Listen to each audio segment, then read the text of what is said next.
Mahigit 860,000 pesos na halaga ng pinaghinalang smuggled cigarettes at naaresto ang dalawang individual sa magkahiwalay na checkpoint operation sa Iligan City at Lanao del Norte. Sa isinagawang checkpoint operation sa Iligan City Police Station 3, katuwang ang Iligan City Mobile Force Company at Task Force Iligan. Naaresto ang suspect na nakilalang si alias Harry, residente sa Marawi City, Lanao del Sur. Nasabat mula sa menihong Kia Bungo ang 825 rims ng Canon brand cigarettes na tinatayang nagkakahalaga ng 660,000 pesos na umano'y itinago sa ilalim ng kargang binalatang niyog.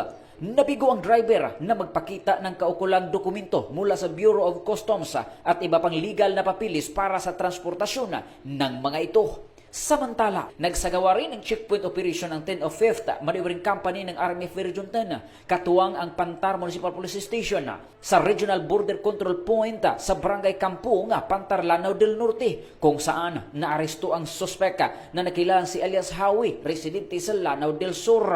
Na-recover mula sa kanyang Mazda Multicab ang 250 rims ng Rida Modern Cigarettes na walang kaukulang dokumento at walang government health warning stickers at may tinatayang halagang 200,000 pesos.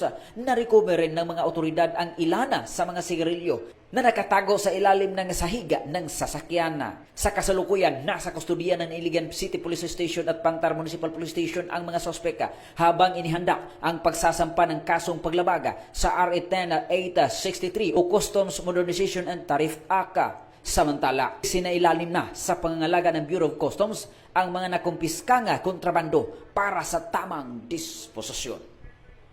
Mula dito sa Campo Alagar, ako po ang inyong Police News Network correspondent mula sa Regional Public Information Office ng Police Regional Office 10, Corporal Joel Lazaro Subsuban, alagad ng batas, tagataguyod ng balitang pulis.